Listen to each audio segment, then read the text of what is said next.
मुंबई में इंडिया गठबंधन की बैठक का आज दूसरा दिन है। इस मीटिंग में सोनिया गांधी और राहुल गांधी मौजूद हैं। इस वक्त बड़ी जानकारी इंडिया गठबंधन की बैठक से जुड़ी हुई। मुंबई में इंडिया गठबंधन की बैठक चल रही है। इस बैठक का दूसरा दिन है आज और इस मीटिंग में सोनिया गांधी हैं और राहुल गांधी भी इस बैठक में मौजूद हैं। इस बैठक का जो एजेंडा था उसमें लोगों का अनावरण होना था, लेकिन उसमें कुछ संशोधन के सुझाव आए हैं और उस पर भी अब आगे मंथन किया जाना है। मुंबई में विपक्ष की बैठक का आज दूसरा दिन है।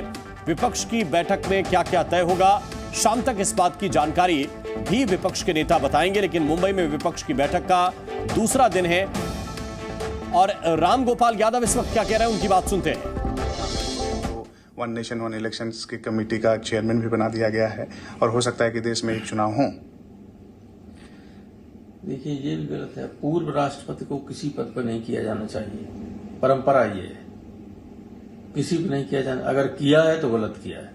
Number 2, one nation one election की बात पहले भी चली थी, तो इस पर भी बाकायदा डिस्कशन होना चाहिए। और डिस्कशन होने की कोई बात कोई निर्णय लेना चाहिए, लेकिन ये है कि गवर्नमेंट निर्णय ले चुकी है और केवल संसद का सेशन बुला के उस पर ठप्पा लगाने की बात कर रही, तो बात दूसरी हुआ। और आज अहम ये है कि सब स्टेट वाइज कमेटी बन जाएंगी जो अपना सीट शेयरिंग करेंगी। सीट शेयरिंग सबसे इम्पोर्टेंट चीज है।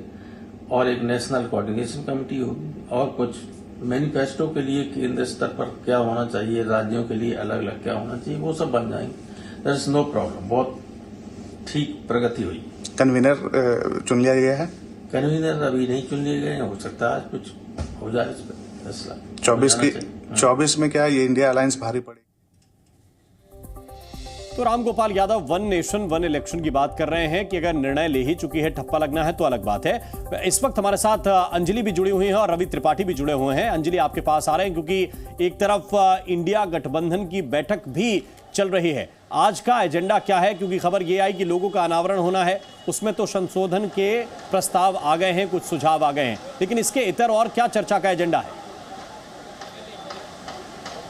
जी देखिए, बिल्कुल लोगों की जहां तक बात करें तो लोगों का अनावरण ज़रूर था, एक शेड्यूल टाइम भी था, लेकिन ये बात स्पष्ट हो गई है सूत्रों के हवाले से कि लोगो जो है आज जारी नहीं किया जाएगा। कुछ उसको लेकर डिफरेंसेस थे या कुछ सुझाव दिए गए, तो एक नए सिरे से लोगों को तैयार किया जाएगा। इसके अलावा एजेंडा की जहाँ तक बात करें तो देखिए, सबसे ज़रूरी है उन कोऑर्डिनेशन कमेटीज़ का और अन्य सब कमेटीज़ का निर्माण करना, जो आगे अब इंडिया के पूरे रोड मैप पर काम करेंगे, इस पूरे अलायंस के रोड मैप पर काम करेंगी। तो इन कमेटीज़ का काम होगा, क्योंकि ये भी कहा गया कल की बैठक में कि ये हर बार संभव नहीं है कि सभी दल के जो नेता हैं, बड़े नेता हैं, चूंकि अब चुनाव का भी समय आ रहा है, तो वो हर बार इकट्ठा हो सके। तो अब इन कमेटियों की जिम्मेदारी होगी कि किस तरह से संगठित तौर पर चुनाव आगे लड़ना है, उस रोड मैप को कैसे तैयार करना है। तो ये कमेटीज़ जो हैं ये मिलकर और आगे का मसौदा जो है वो तैयार करेंगी। तो सबसे अहम बात होगी ये कमेटीज़ कौन कौन सी होंगी। एक रिसर्च कमेटी बनाई जाएगी, कोऑर्डिनेशन कमेटी बनाई जाएगी, कैंपेन कमेटी बनाई जाएगी। Zee News.